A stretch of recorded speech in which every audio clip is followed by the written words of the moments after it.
Hey, Slasher, do Buckaroos. Who the heck are you? You know who I am. Who else would I be, man?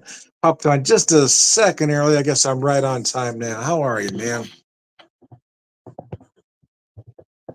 Trying to adjust that. It's doing it to me. Yeah, there we go. Anyway, anyway, I get. Oh, digress. I am technologically challenged. I keep thinking I might get better at certain things as I get older, but it just isn't happening. My wife has even said to me, "How do you not know how things work?" I don't know. I just don't. I know how some things work, but I mean, I can run an abacus just fine. But nevertheless, yeah, technology does kind of bewilder me sometimes. There's certain things I can pick up on, but oh my goodness, I am an analog man in a digital world. Anyway, I keep hoping I can change that, but it just isn't going to happen. I'm just going to have to embrace that I am forever going to be an analog man in a digital world. Anyways, I digress. So I'm as I know we got a little bit of ways to go. We're 9 days out, but I'm embracing. I'm trying to embrace St. Patrick's Day and the traditions that we have done all over the years. After losing our son to cancer, it's been really tough to get back into it because it was a big holiday for him. We made a big deal out of it when our kids were little.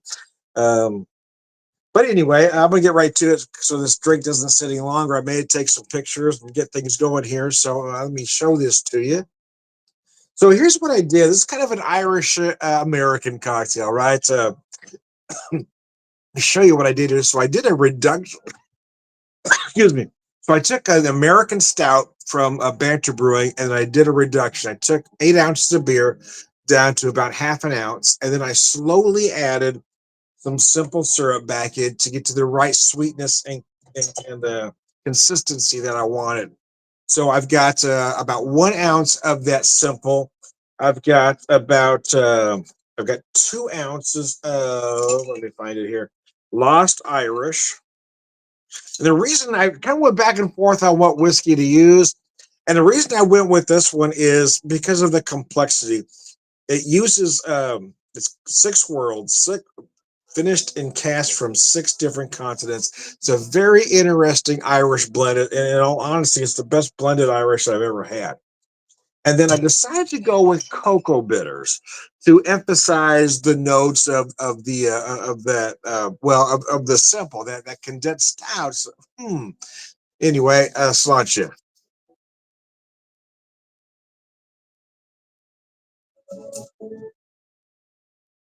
Oh gosh, that's gorgeous. I will tell you, I got to take another drink.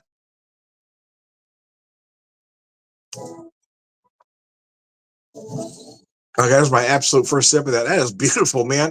Just go. I don't care who you are. That's Stacy. Typically, I do a straight up cocktail. Most of you know, but I want to do this one kind of like an old fashioned. I wasn't sure of the garnish. As you can see, I'm lacking a garnish here, so I'm going to play around with this. Is the first time I've tried this the cocktail this particular way, so I got to play around with the right garnish. I guess I just need a nice, a dark chocolate curl or a stick or something. I think would probably work the best. But I'll play around with a few things.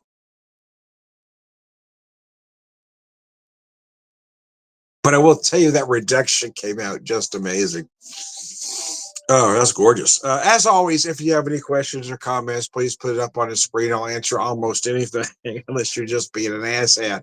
If you'd like to be part of the video, though, sometimes my friends want to jump in, so I can send you a link, typically via Messenger, if you're out and about, or if you want to, you want to have a drink with me and talk about St. Patrick's Day and traditions. Hey, man, I'm here for you.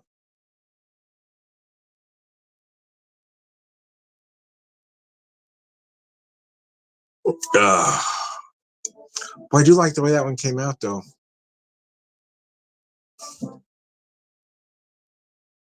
I've done a couple different versions of the reduction. This one I took down a little bit more. The other one I did 16 ounces, took it down to an ounce. Here I just started with 8 ounces and took it down to a half ounce. And then again, slowly added. And this is all of the simple that I made. I didn't make a large batch. And I will tell you that some of you may want it a tad sweeter. There's nothing wrong with that. I don't like a real sweet drink, which was my fundamental issue with the old fashioned. So I never could order one out because it always was too sweet for me. And that in some way, if you use the sugar cube, I'm out. I'm out. I don't want grit in my drink.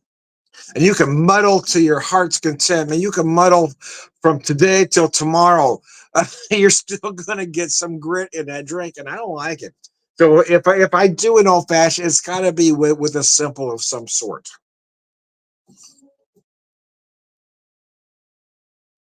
Having said that, I do like what I got here. For me, it's the right balance, but I will acknowledge that some may want it sweeter.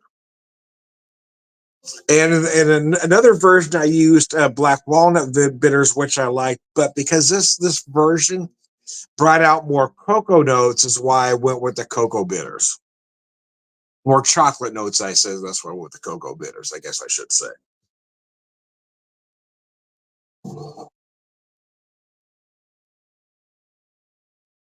Oh,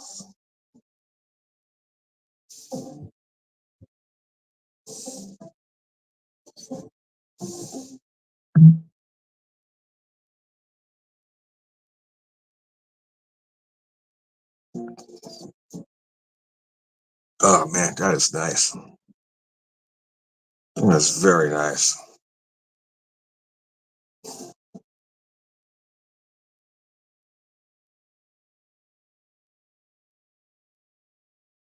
And Irish whiskey is very interesting. You got all those different casks going on. Let me read it to you a little bit here.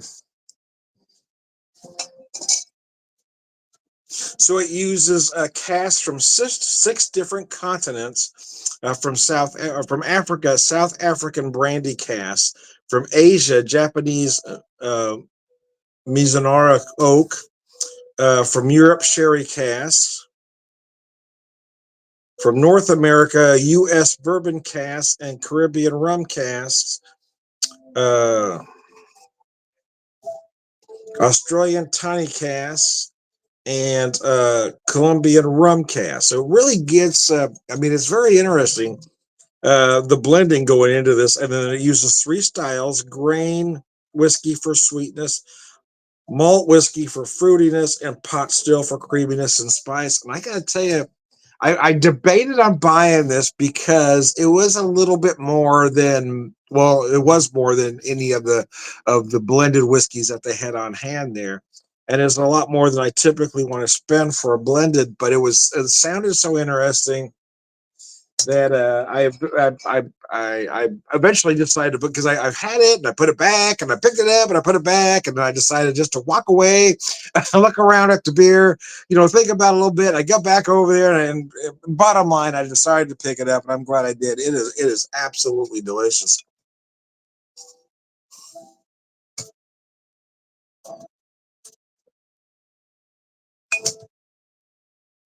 But in all honesty, I did want to try it in this cocktail out of curiosity.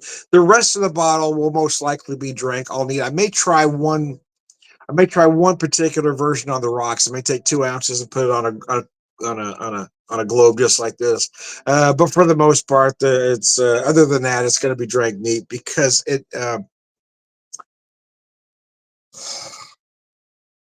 it's a rather complex blend with all that. Because at first I thought, it seems subtle at first, but the more you drink it, then you go, okay, now I'm getting this. Now I'm getting this. Yeah, yeah, I did try it earlier. 2 ounces neat. It is absolutely gorgeous.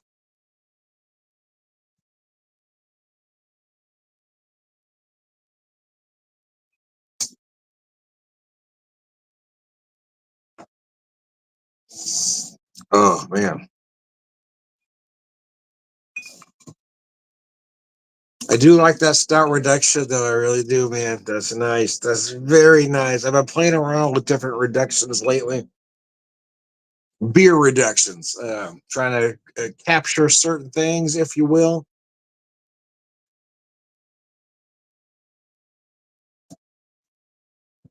But I really like what this does. I don't have a name for it yet. I'm working on it. I'm working on it, man.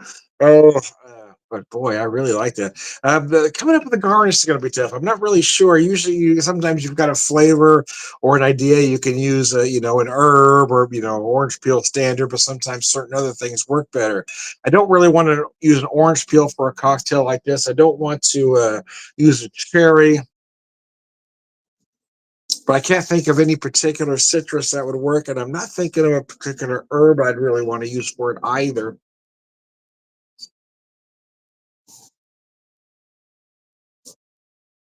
So I'm gonna have to think a little bit. I'm really not sure what would be the best garnish to use for it, but nevertheless, it's absolutely delicious. It's really tasty, man. I ain't kidding. It's really good, man.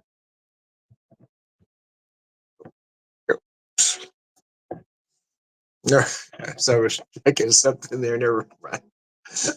Sludge. All right, we'll finish this up. We'll go to the next stage of this video. Plan on doing a couple things with you here.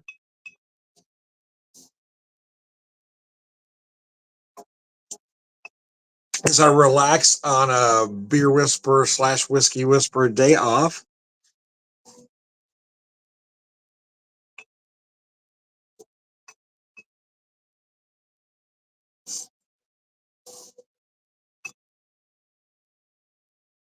My wife and I haven't been in the mood to really celebrate St. Patrick's Day like we once did, and sometimes you're not always on the same page in your grieving cycle, if you will. Sometimes she's been feeling better about certain things, but I haven't, so we never have. This is the first time we both kind of came together and said, okay, let's do this. So she's doing her thing, doing the baked goods and the sweets. I'm going to try to put together some stuff, and this is the first St. Patrick's Day in a long time that I volunteered to work. Because I don't know, it kind of felt fitting now. I think it's something that Seamus would want. Because I've got a lot of friends that come out to see me, even though I'm at work. I do consider most of the folks that come to see me or come in friends at this point. Some of them we even hang out on my days off upon occasion. I've been invited to many of their houses.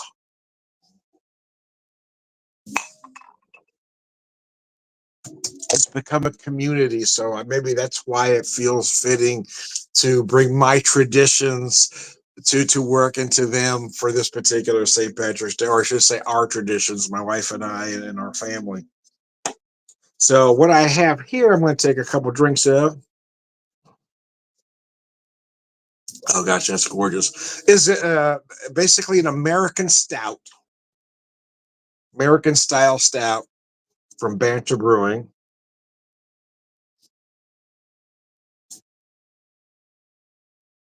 Typically hopped a little more than your traditional Irish, a little more ABV. This one comes in at 6%. I mean, not big, but bigger.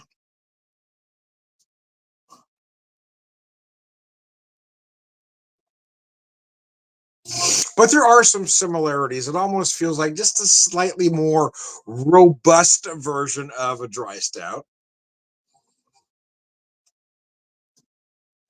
The hoppage is a little different, but it does have a nice, dry, clean finish. You might get some notes of cocoa, especially I notice when I reduce this down, those cocoa notes really popped out. That's why I went with the cocoa bitters here.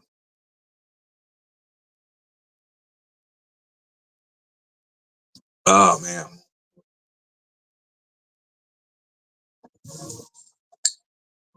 Oh, I just realized I forgot to bring something out, but I'm gonna not do that after all. Thought about doing a car bomb with you, but I forgot to bring the Irish cream out. So I'm not gonna do a car bomb with you with the rest of this for part 2 of this video, but I am gonna do something different though.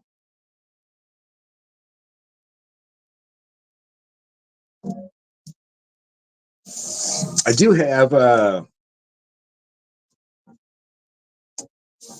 about an ounce of Black Bush poured, Black Bush Irish whiskey, triple distilled, finest blend. This is their sherry cask reserve. Let me show that to you. It is at 80 proof. Let me set that down. instead of doing a car bomb, because that gets messy with the Irish cream and the kernel, I'm going to do an American classic. We're going to make it an Irish American classic. I'm using American beer and some Irish whiskey. We'll do an old school Boilermaker.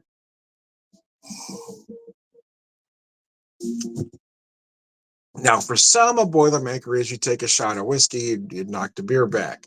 Um, traditionally, you can fight me on this, but if you look up historically, a Boilermaker is you drop the, especially from Ireland anyway, you just drop it in there.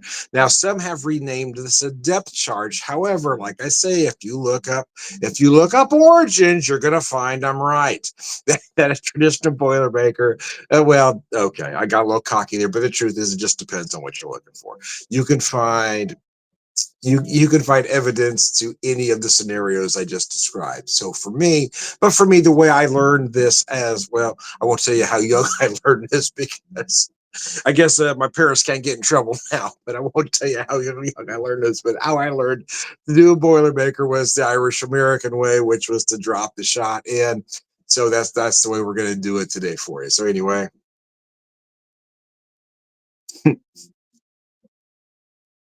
anyway, Slush. That's a problem with the social media, or the problem, or I don't know, the good, I guess. I mean, because you can find anecdote to prove or disprove damn near anything, right?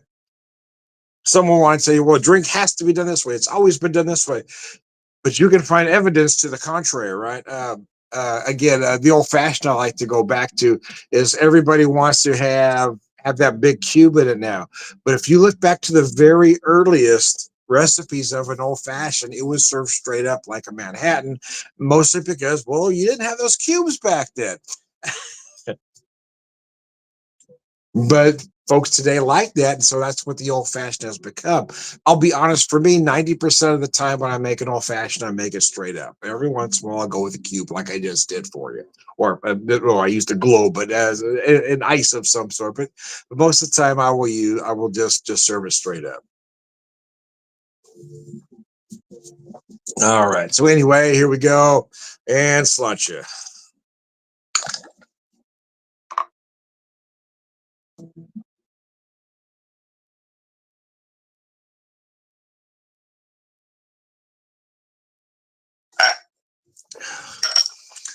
I got to be honest with you. I gotta be honest. I gotta be honest with you. I like that much better than adding the Irish cream. I know why some do it, but for me, it's just a lot of mess and kernels.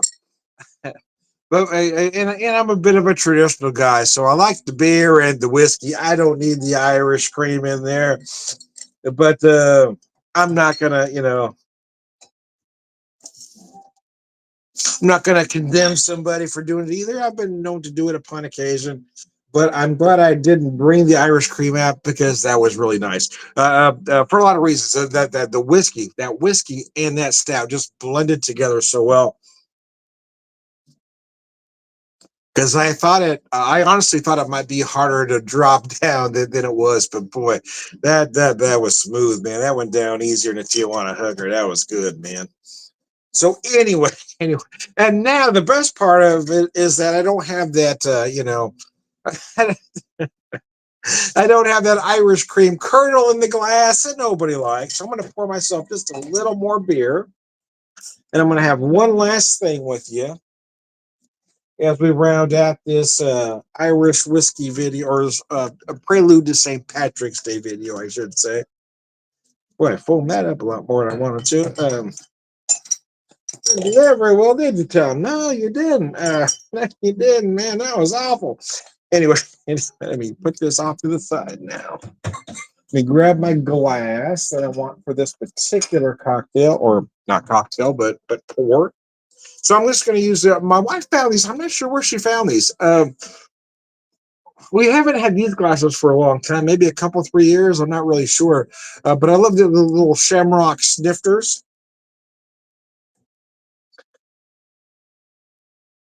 So I'm going to pour some of the Quiet Man. Quiet Man. It's an 8-year-old single malt whiskey because I've had the other two Irish that I have with you, right? So I used the Lost Irish in the cocktail.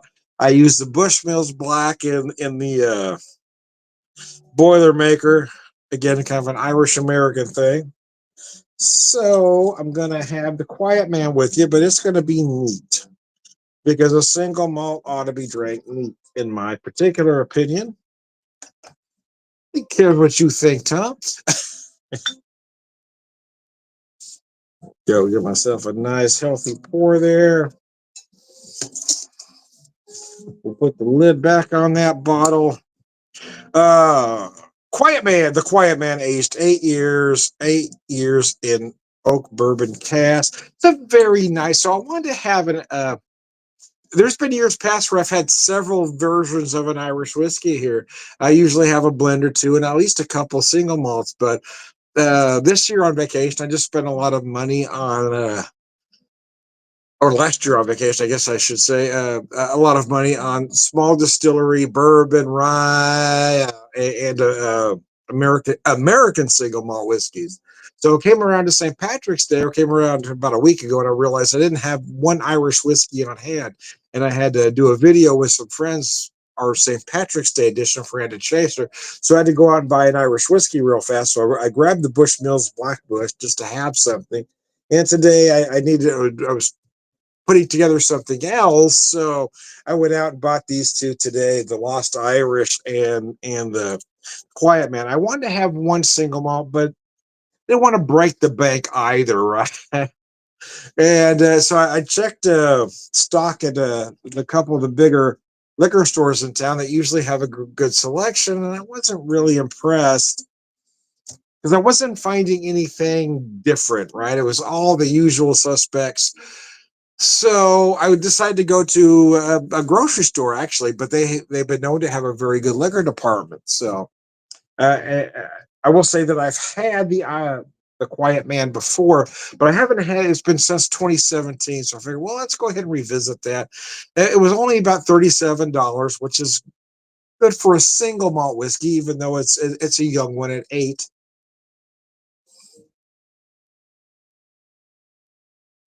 But when I looked at other places, the Bushmill 10 was like 75. And although I do think that's a nice whiskey, I don't think it's a $75 whiskey. And I know I'm getting old and prices go up. I get it. But but, uh, but I will tell you, and I may need to try it again. My recollection, though, is that I did like the Bush 10. I did. But it was always kind of described as like a beginner single malt, right? It was good. It was very easy to drink, but very, very subtle. It was kind of to bring you in, give you the idea what a single malt should taste like. That's one thing I do like about this 8-year-old Quiet Man is that I feel that it does already have, even at only 8 years old, a lot of those complexities that others don't. I'm gonna post a comment here from someone. I didn't see it. I apologize. I didn't see that earlier. Oh, it's gone. It says, "Hey man, met you at a Uriah Heep concert. Oh yeah, nice. Shoot, keep trying to pull that up, but it keeps disappearing. Met you at a Uriah Heep concert. We toasted to good times, good drinks. Cheers, bro. So are you the? I'm trying to remember who you are, and I hope you're still on the line with me. I wonder if you're the young kid with the vest.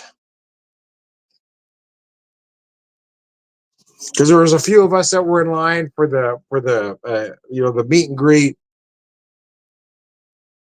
and there was a kid in line that had this vest that had all these metal things on it.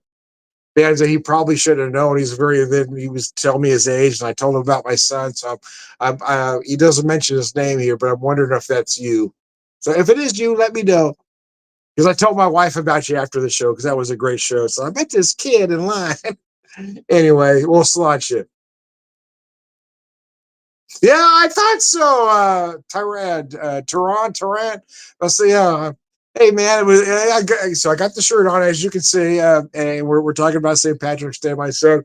Wow, that's wow. Sancha, man, I'm glad you tuned in. I'm glad you said that. Yeah, because I remember having that conversation with you. Because I was telling you, he used to go to all the shows with me, And people, the funny thing is, people used to think I dragged him to these shows. I made him go, but you could ask my wife. It was almost always his idea, right? All the festivals, all the concerts we went to, especially all the rock ones. Now, I will admit, I dragged him to a jazz show or two, but the rock shows, I mean, it was all him, man. So hey, man, Tehran is it? I'm trying to get the pronunciation. Tehran or Tehran? I don't remember, but anyway, thank you, man. It was. I'm glad you chimed in. That was very nice. It brought that memory back.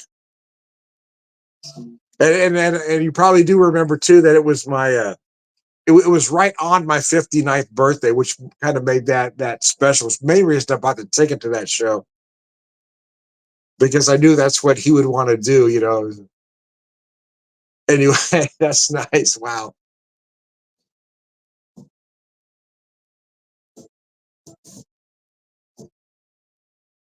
Oh, it was a very nice. I got carried away talking to this guy. It was so we're in line for the. So it was a dual headliner. There wasn't an opening act. It was a dual headliner.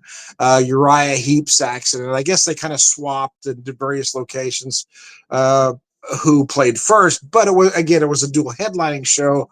Both bands played for the exact amount of time. And I'll be honest with you, I like Uriah Heep. They were from the '70s. I'm a fan. And but to be honest with you, I was there mostly to see Saxon because that was right in my generation. My Tyran. Okay, sorry, buddy. I'm butchering the fuck out of your name. Tyran is the pronunciation. Yeah, man, absolutely remember that. So that's so cool. I appreciate that. Thank you, man. It was a great show, though, wasn't it? I mean, the thing of it was, like I was saying, I was there mostly to see Saxon. I wanted to see Uriah Heep, but Saxon was my. I mean, I was there. I mean, I saw Saxon opening for Uriah Heep, about 40 years earlier. So I mean, for me, I was going, oh gosh, I gotta go see this show. And I'll be honest with you, going into it, Saxon wasn't my favorite band at the time. I knew of them, I knew the material, but I mean, they weren't. They certainly weren't a top 10. But I'll be honest with you, watching that show, they were so amazing. I mean, I feel like Biff Byford didn't miss a note. I mean, he was. I mean, when you look at the age of somebody in their 70s singing like he did, I mean, the range that Steve that hey Gabriel, how are you? The range that he still possessed was rather amazing. But I will say also, Uriah Heep, although as far as the songs and the music is concerned, I probably preferred Saxon. I will say Uriah Heep was tight. They did not miss a beat. They were a great live act. I would gladly go see them again. So Tyran, Gabriel, hey, thanks for tuning in, guys. I appreciate it. I'm getting real close to wrapping this up as I've talked for almost 30 minutes now. Sometimes I get carried. Yeah, I will say that sometimes I do get carried away. But to be honest with this, I plan on making this video right about 30 minutes anyway. But uh, I digress, man. Hey, Tyron, I appreciate you tuning in, man. Gabriel, good to see you. I am Tom, the Beer and Whiskey Whisperer, beer evangelist, prolific beer drinker, purveyor of wisdom, and